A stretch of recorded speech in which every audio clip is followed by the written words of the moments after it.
Welcome back into the Direct Selling Accelerator podcast. My name is Sam. I'm Greg.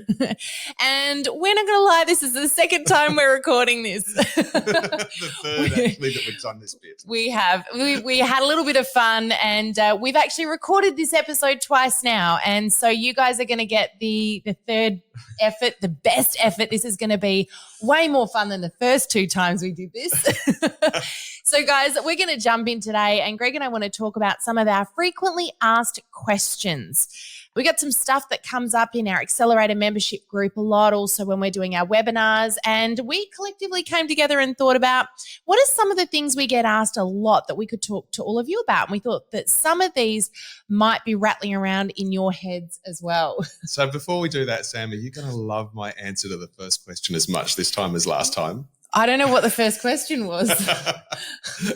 That's all right. Well, when we get we'll see. This could go anywhere, guys, seriously. So, as you would know, you get kind of luck of the draw. Sometimes you get me on a podcast. Sometimes you get both of us. When Greg and I both jump in together, anything could happen. It could go anywhere. So this could be a very fun episode. We'll see what happens. I might throw a couple of surprise questions in today, Greg. Good. Yeah. Good. I might too.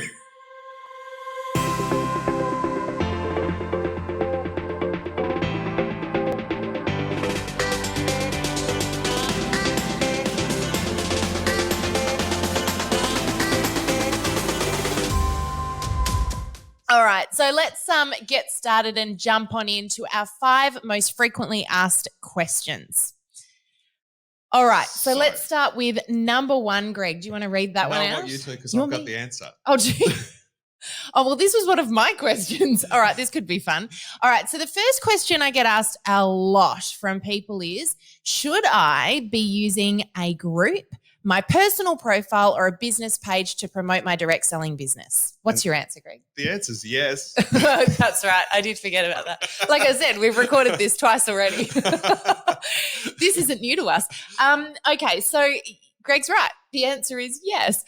Look, let's unpack that a little bit because I don't think that's going to make a whole lot of sense. We need to explain the difference. Okay, so should you have a group? Should you have a business page? Should you be using your personal profile? And the answer is all 3 of them are very powerful, but for 3 different reasons. And all in due time. So don't worry, we're not saying you have to do all of this tomorrow. No, you don't have to be great at everything straight away. What's that awesome saying that I mentioned the other day on a webinar, and I was being super clever, and I said, you don't have to be great to start, but you do have to start to be great. How's that one? That's a good one. Yeah. So let's talk a little bit about these 3 because I think there's a lot of confusion when it comes to what should you be using. So we probably better start with a personal profile. Yeah, I agree. I think let's explain about where we use. So we're talking to direct sellers here. And so we need to be really specific. Where do direct sellers use their personal profile? So something you need to be really aware of is that it is against Facebook's rules of use to use a personal profile to directly sell any product, service, or business opportunity. Now, does this mean you can't promote your direct selling business through your personal profile? Not exactly, but pretty much, sort of. Well, the way I see it is that selling when done best is actually not selling. So really, your personal profile is the ideal place for you to be gently seeding and telling your story and promoting how you use your products and what's going on behind the scenes for you in a very gentle, subtle kind of a way. One of the things that we really teach people in our courses to do with their personal profile is to use it to create curiosity and intrigue, to draw people in and have them asking you more questions rather than you feeling like you're hounding them. So how does that translate to a family barbecue, Sam? I mean, to me, it's okay to share our passion. It's okay to share what we do. Like when someone asks about your job, what you do for a living. You don't not tell them. It's okay to share it, but do you ram it down their throat No. and insist they buy something from you and hound them? So if you go to a family barbecue and you sit down next to cousin Jill and Jill says, what are you doing for work these days? That's your opportunity absolutely to tell Jill a little bit about what you do. But does every conversation at that barbecue focus wholly and solely and only around your business? No. Therefore, your personal profile should be used in a very similar way. You don't want to have work overtake home and home overtake work. And your personal profile is a place where your family and friends have connected to you on a personal level. And so you've also got to treat that with respect because your family and friends have connected with you on your personal profile because they love you and care about you and what goes on in your world, not because all they ever want to hear about is the business, the business, the business. So what does it mean? What do you do with your personal profile? Your personal profile is the perfect place to be sharing the odd post about a product that you have. And when I say sharing the product, I mean how you're using the product. You know, a photo of a smoothie that you've made using the product, or, the latest lip color that you've just tried, or a new product that's just arrived in the range that you're super excited about. Maybe telling a bit of your story about, I love the fact that I get to work from home and hang out with the kids, and here's evidence of that. A photo of you hanging out with them in the middle of the day or going on a work trip. Those sorts of how things. Many posts on my personal profile should be about my business, and how much should be about things that interest me that aren't my business? Well, I think they're one in the same, because by sharing things on your personal profile, you can make it about things that interest you within the business that are not about selling and promoting the business. And I'd rather see you do 100% of your posts on your personal profile, sharing what you get up to within the business or with the products, and never making any of it salesy, because you're more likely to attract people in to ask more questions. Cool. So, I guess just to wind that up for me, so my personal profile is about me, my family, my interests, my activities, with some business sprinkled in there. But if it's all about business, that can be a little bit dicey. So just remember that your family and friends can be a fantastic source of business, but you shouldn't be hounding family and friends. You know that. You know it feels uncomfortable and yucky and icky, and you don't want to do it. So use your personal profile to create curiosity and intrigue. Have those people wanting to know more from you, because they constantly see little snippets and tidbits, not because they feel like you're constantly hounding them.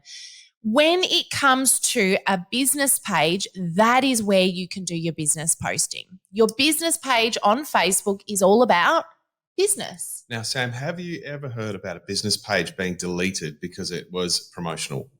No, but I have heard about a business page being deleted because people have not followed Facebook's rules, which includes posting competitions incorrectly, but we're not going to get into that today. We are not getting into that. I just created some curiosity and Whoa. intrigue. You all need to listen to more podcasts if you want to know what that's about. Wow. What I'm really getting at there is we have to be careful to use our personal profile properly. The safe place to be doing this is on a business page, because it's business. So why have a business page, Greg? What are the benefits? Because you're allowed to do it and it won't get deleted. But what about all the extra tools? So I'm a massive, massive fan of business pages. Why? Because Facebook actually wants you to succeed. And in order to succeed, they give you a ton of amazing tools that are only available through a business page, not a personal profile. So here's a couple of things to be aware of. Number one, a personal profile can only ever have 5,000 followers. So if you set your business up and grow your business using a personal profile, you're immediately limiting your potential growth. So that's to me number 3, because as you said, tools was the second great reason to use a business. Okay, so let's go backwards. Let's do the tools. My brain goes very, very quickly. So then I confuse myself. Because I had that one. That was mine. Okay, sorry. So another thing that I love about business pages is you can schedule your posts in advance, which means you can plan ahead, you can be strategic, and you can walk away. You don't have to be tied to your social media all of the time. You can't do that on your personal profile. You can look at insights. You can look at... Oh, I love insights. So that's one of the tools that Sam was talking about. So Facebook will teach you and help you provide more amazing content. All you need to know is how to read it and what to pay attention to. What else does it do? It's got the new creator studio that allows you to create amazing posts as well. So all of these amazing tools, and Facebook's constantly giving more and more. What else have you got? So the really cool one now we get to speak into is the limit of 5,000 on your personal profile. So by coming across to a business page. I feel like we've been there. Kind of, but we haven't explained it. So how many people actually run into this issue? Do direct sellers have this problem? Is 5,000 customers that are actually you got a call from someone recently, didn't you? They said, I've just hit my limit. What do I do now? And they actually had to start going through their personal profile and deleting followers in order to allow more to come in. What a place to be in. It's frustrating because then this person said, I guess I'm going to have to set up a business page so I can have unlimited followers. Now, that's a real problem when you've already been building your business for a long time. And deleting people for a long time. Like he'd go through all the time. You don't want to remove potential customers. This particular person said, I just wish I had set up a business page years ago, and I can't believe that now I'm going to have to put all this time and effort into this when really I was on this great growth tangent, and the growth is now doing this. Yep. So frustrating stuff. Now, there's one last thing I just want to touch on before we move to groups, and that is be super careful, because some of you right now are going, oh, but I could set my personal profile up to public. Now, yes, you can. You can make your personal profile publicly viewable, but I really want to caution you against doing that. Few reasons why. Number one, your private life is your private life. And just like at a barbecue, you wouldn't open up everything and anything to everybody. You would keep it appropriate. You would keep your conversations appropriate with the right people at that barbecue. And opening up your private life to the world, and especially if you've got kids, be super careful, guys. I'm sort of preaching as a mum now. I wouldn't open up my personal profile to be publicly viewable for a lot of reasons. And I know a lot of direct sellers, you guys come to us and say, I don't feel comfortable to have the world see my stuff. I want to control what they see. Do I have to be publicly viewable? No, you don't. Your business page will be publicly viewable, and that's great, because on there you can control what people see. So what's kind of worrying me in all this, Sam, is that, yeah, we can sort of cheat and we can work around the system, but Facebook has been pretty clear about, and Instagram, all these platforms are quite clear about what they expect. And if we work a way to cheat the system that kind of works for now, and we can get away with it, oh, yeah, sure you can, but it catches up with people, and we see it all the time. And the thing is that, you know, you think it's okay now, later it isn't, and you go, oh, I wish we did it right. And that's really what it boils down to. Yeah. Far too often we hear from people that go, oh, well, we sorta, shoulda, coulda, woulda. And it's like, well. Just because other people do it and just because other people might be succeeding with it at the moment doesn't make it okay. So we're going to make sure that we give you the rules to follow. The reason is we want you to work within Facebook's rules. Don't cheat the system, because the system is there to help you succeed, and you can succeed without breaking those rules. The thing is, we don't want to see you lose an asset in your business, and your social media following is an asset. It is actually worth money to your business. So let's think about how we can be really safe here and protect that, and protecting your asset, super duper important. So groups. When do we use groups? Groups are amazing for building community. And so a lot of people say to us, should I have a group instead of a business page? Well, the thing is, you use your business page to feed your group. Your business page will be publicly viewable. People can recommend you, they can mention you, they can tag you. It allows you to then attract more new people in. Your group is a place where you can put people once you've got that connection. So usually you put people into a group once that connection has happened. And there's three main types of groups that we see working really, really well in this industry. Do you know what they are? Go on. So the first one is a team group. So a group for you to motivate and inspire and educate and update and train your team so you can all work together. The next type of group, VIP customer group. Good student. VIP customer group. So VIP customer group is where you can offer something you don't offer on your business page to these people. You give them some extra special nurturing, maybe extra special offers. Maybe it's not about giving them things product. Maybe it's just about simply providing them with extra value or your time. And then the third type is my favorite, which is a special interest group. And that's where when you identify something about your ideal customer that they all have in common. So it could be that they all love puppies. You could create a special interest group around puppies. I want a puppy for Christmas. So it's just me dropping a little. I'm not going to get one, but, I can drop lots of hints anyway. So a special interest group is where when you identify something about your ideal customer, you can attract more of them. So a better example would be people that are gluten intolerant. You might be a Thermomix consultant and you set up a special interest group that is recipes for people that are gluten intolerant. It allows everyone to create community around that subject. It attracts and magnetizes towards it more of those people, which gives you essentially a pool of people that you can slowly build relationships with in the right way. Be very careful with that. But it's not about the business when you do a special interest group. It's about the special interest. Did I explain that properly? You did. So how do we tie these three things up so we can move on to the next question? All three of them are important. All three of them work beautifully together. And absolutely in time, I highly recommend you use all three to grow your business, but don't feel like you have to do it all right now. And I'll throw my version because sometimes people like the two different alternatives. So personal page, we want to try and keep that personal. But we do want some snippets shared across so that people are, interested. Oh yeah, on that. You can share from your business page to your personal profile. So I said before, you can't promote on your personal profile. You can't post directly there if you're selling something, but you can post it on your business page and share it. As long as it originates from a business page, that's fine. So personal profile, we want to mostly keep personal. We can share some stuff across from our business page. The business page is about that initial contact, those getting leads and just bringing people in at that level. The group is for someone who's a bit warmer and for someone that you're really sewing into and building up. And that's kind of the difference that I see between those three. All right, let's power into the next one. Let's make this one really quick.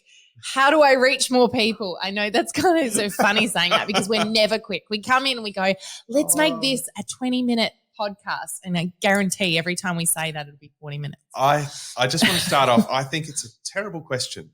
How do I reach more people? I think it's a terrible question. And I think it's the wrong question to ask. I think it's really important that we understand why. We don't want to reach more people who waste our time, who do nothing, who cause us pain, who are just... But isn't it better, Greg, to have thousands of people following my page? Thousands of tire kickers wasting time and sitting in coffee shops buying nothing.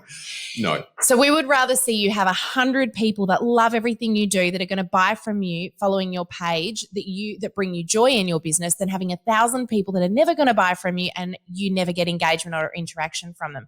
So the right question to ask is, how do I engage more of the right people? How do I get more of the right people interacting on my page? Yeah, how do I serve the right people and attract them so that they want to do things with me? And then when you do that, then you will actually get thousands of people following you. So that brings us to another topic, which is attracting the right people. And it kind of leads into another question that we've got in here. So something you talk about a lot that you're really passionate about is reaching the right people. So if the question is reframed to how do I engage and interact and reach more of the right people, how do I do that, Greg? Wow, that is a whole... I told you I'd throw some questions in there just to throw him off. Oh, good fun. So how do we reach the right people? We need to serve them. We need to interest them. So it stops being about what do I want and it identifies what do I bring to the table? What do I offer my ideal customer? So who am I here to serve? And if I can practice on a small group of people and really work out how do I serve them really well, then naturally it's going to bring more because they're going to talk to their friends that have the same needs and say, you've got to join this group. You've got to come and we need more of this. And suddenly you get a snowball effect. But it comes back to their needs. So I think what we should do in the show notes is link to the episode we did on identifying your ideal customer. If this is you and you're thinking, I need help with this, we would love to walk you through that process and the importance of identifying your perfect customer that brings you joy in the business, values you, that spends lots of money with you, that shouts your name from the rooftops and refers you to all their family and friends. Who wouldn't want more of those people? Yeah. It's really important that we get clear about who they are and identify those people and learn as much as we can about them so we can better provide them value, because as soon as you work that out, they will be attracted to your Facebook and your Instagram, your social media. They will start following you, and most importantly, they'll start interacting with you. Often so when you get this right, what happens? I think it's absolutely beautiful. Let's say that you're going on 2 weeks holiday. Your ideal customer's already going to know that, and they're going to care. And they're going to be so happy that you're off on holiday and so happy with you that they're not going to buy that same product that they could get from someone else. They'd rather wait. They'd actually rather do business with you and let you have your holiday and say, when you get back, then we'll get this sorted out. And then you know you've got your ideal customer. These are the people that you end up being truly connected with, that stay with you in your business for life, that support what you do. They value you. They'd never think of going to somebody else. And you have a great time with them. You click with them. And just think about, you might already have 1 or 2 of those people you can think of. And is this a unicorn, or do these people really exist in this industry? Is there customers like that out there? I think most people listening to this podcast can think of 1 or 2 people at least that fit in this bracket. And just think to yourself, if you could clone those people, if you could have 100 of them, how cool would that be? How would that change your business? Well, here's the thing. There are thousands of them out there. The question is, how are you going to find them? And the first key to finding them is identifying, what do they look like? Who are they?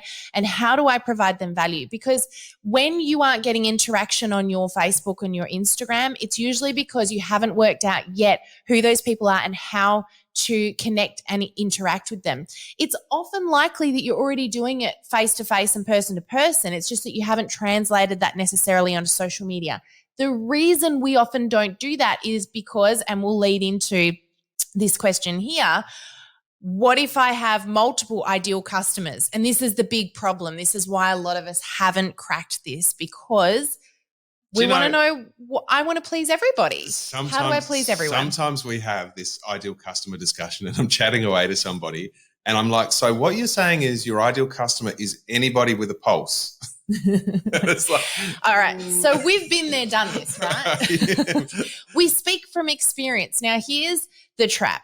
When you try to please everyone, you end up pleasing no one. And more importantly, when you try to please everybody, you end up miserable because it's impossible. I know, I've done it. You will end up working yourself to the bone, squeezing blood out to try to please these people because they're not your people to please. And you're trying to set them free. You're trying to figure out 1,000 different things. And Yeah. how is that ever going to work? If you've got to provide some value to this person and now you've got this person over here is completely different and you've got to be valuable to them. Like, isn't it so much better if you take your natural giftings, the things that you bring to the table that people value, and you offer that and you speak to people who want that? It just becomes a joy. So let's just jump back to that question. What if I have multiple ideal customers? What if my ideal customer is a teenager who is just getting into makeup? But I also have an ideal customer, Greg, that is an elderly lady that's wanting some aged skincare for her wrinkles. Or what if what if I don't want to alienate the old elderly lady but I want to please them both? What do I do? Okay, so let's break that into what if I have multiple ideal customers? I'm going to have a controversial answer to that. You don't. But this is a journey and it's okay that we're not perfect on this journey. So I'm really happy with people having a couple of ideal customers. You can have some that are sort of similar, but for example, males and females could both be your ideal customer. And I'm not saying that that's it. Like, you might identify that you have a male that's a dad. It may have nothing to do with gender. It also may have nothing to do with age. And the example. Well, I want to be a bit careful there though, because gender is important to identify because you speak to men differently to the way that you speak to women. Yes. So I do think it's important that they identify gender of their ideal customer. I didn't say it doesn't. I just said it may. So, for example, with that Thermomix example before, if you have a group that's all about providing value to gluten-free people, and there'll be some other specifics because that is nowhere near enough in the ultimate picture of who your ideal customer is. You want to get super specific about this. But it could be that actually when you nail that, it could be that men need it and women need it and you just have the right way of delivering it. Usually it is gender specific. And usually the age range isn't everybody. But Sam's example before of the teenager and the grandmother, what's their relationship and what is the similarity? What's the go with all of that? So let's just for a sec, I want to just be really clear about something here because I feel like we are opening a can of worms. We don't want to open the worms, but what we do want to do is be really clear about this particular question. That is this. When you are going for the low-hanging fruit, the obvious ideal customer for you, the one key person that if you could duplicate that person again and again and again, who would that be? One of the things that will pop into your mind is, what if I'm alienating other potential customers that are willing to pay me? I don't want to lose sales by being so specific about who it is that I'm reaching. But here's the key. When you are so specific about who you're reaching, you actually attract more people outside of that anyway. Can I use the busking analogy I came up with the other day? Go for it. So when you've got a busker on the street in the mall, they're usually rather quirky people, right? And you get a busker, and if you are a busker, I totally admire that. So it's not a negative, but they're quirky. They're there to deliver a particular piece of entertainment for a particular group of people, right? They're not there to attract everybody. But what happens is as they start doing whatever it is that they're doing, it might be a particular piece let's use bagpipes as an example. I am not a bagpipe fan, but let's just say you've got a busker in the mall who is playing the bagpipes. You get a couple of people who are their ideal customer. They're the ones that stop initially. But as those people start to stop, a little crowd builds. What happens?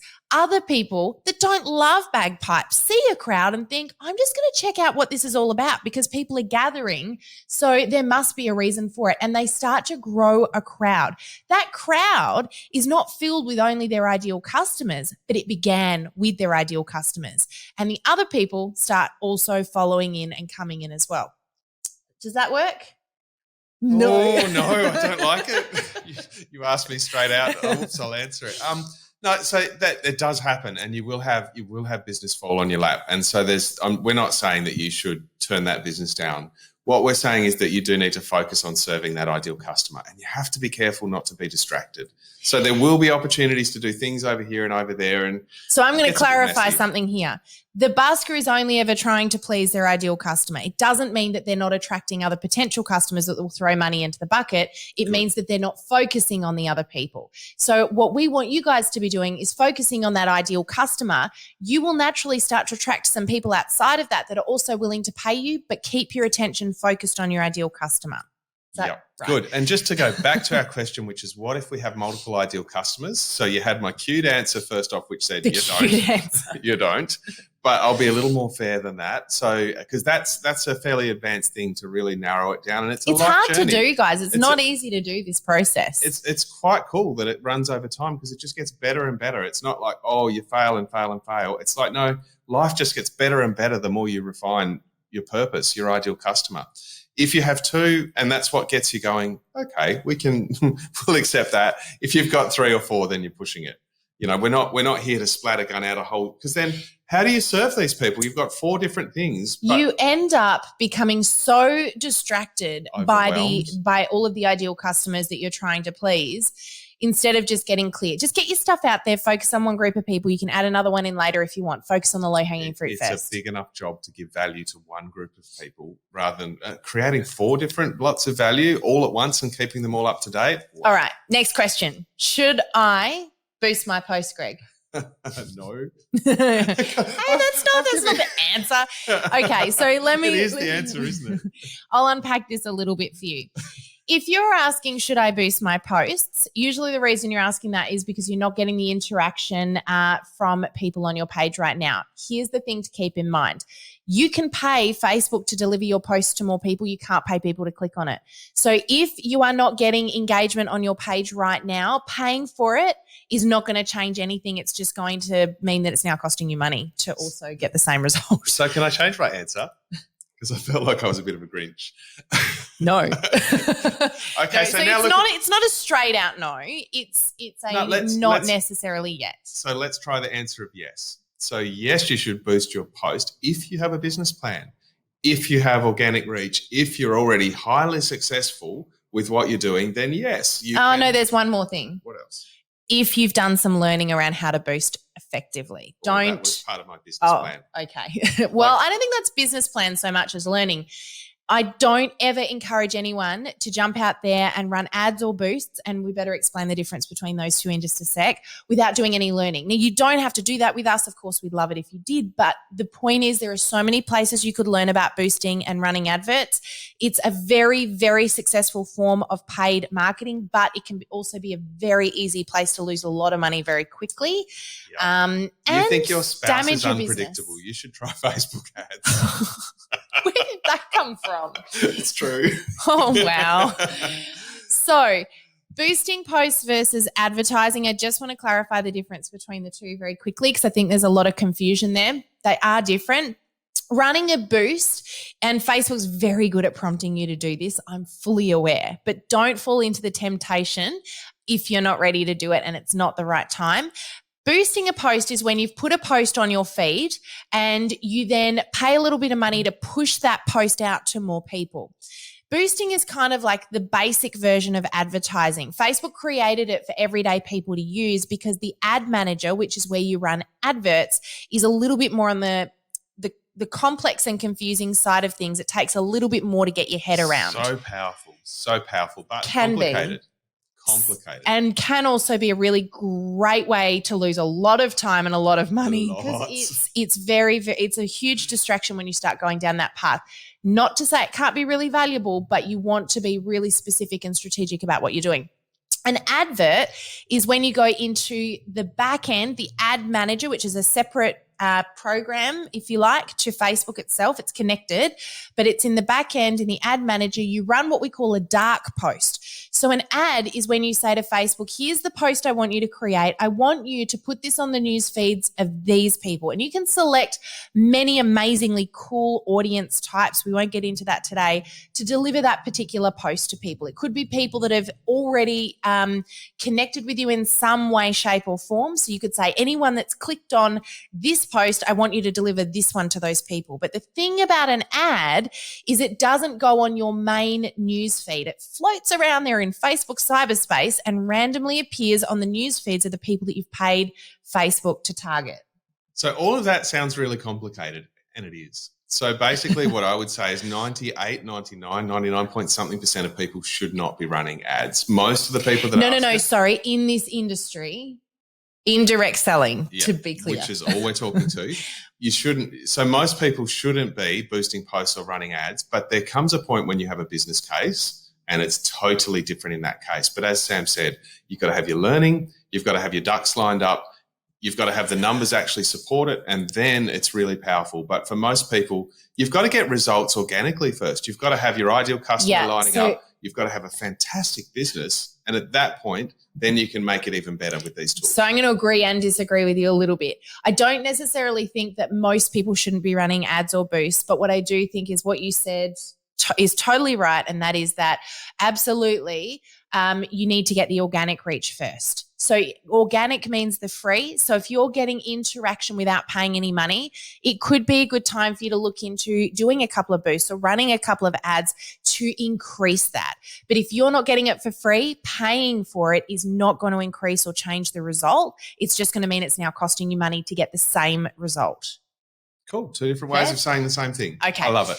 So last one. Very last one is probably something I reckon we hear on a daily basis, and that is, I'm running out of ideas. What should I be posting and how often should I be posting?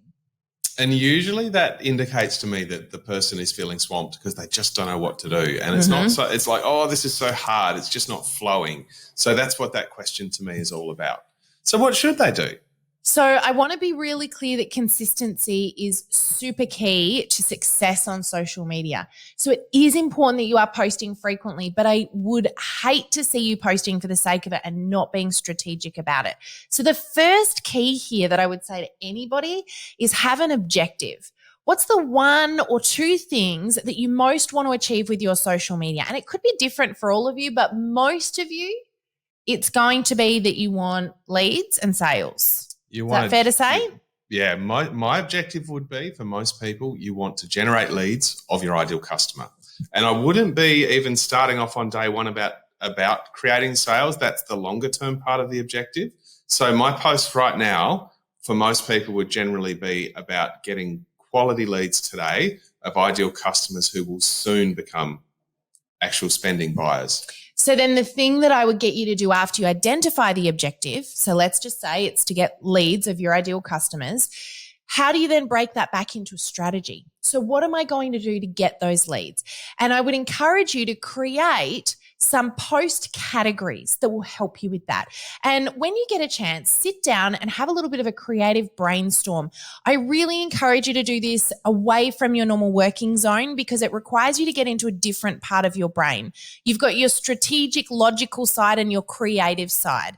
And what I would love to see you do is incorporate a little bit of both of those. So think about your objective and come up with a bit of a strategy. How are you going to do that? It might be that you're going to nurture people. It might be that you're going to provide fun and interesting facts and information about your product or your industry. It might be that that you're going to just do a lot of really engaging stuff. You know, what are you going to do strategically to achieve your objective? Now, you may not get it right the first time. Don't worry. It's all down to trial and error and testing and playing. So don't feel like you have to get it right immediately, but have some thought behind it.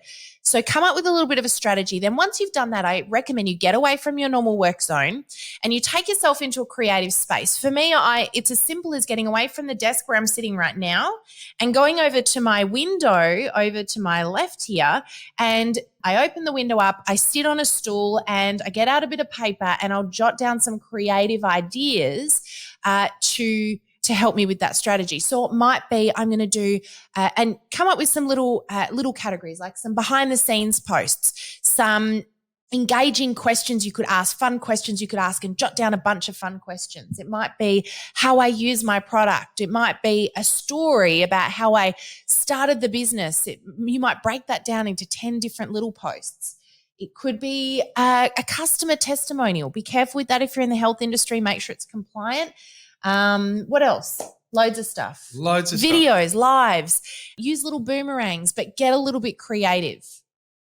Cool. So I feel like we've covered truckloads of ground today. Too much, maybe. Too much, actually. And so I just want to bring it back to make sure that we're not leaving anybody overwhelmed. I think what we need to do is we need to grab one little snippet, one piece of today that we're going to work on. So where I'd like to start is we've talked a little bit about personal pages and business pages. Groups. We want to build our business on a business page. So that's the first takeaway. So there's some more advanced things we talked about in that topic. But my takeaway from that for you guys is let's build our business on a business page. It's a healthy and safe place. Absolutely. It's got a future. So let's take that away. The next thing for me is that it's vital that you know who you're talking to.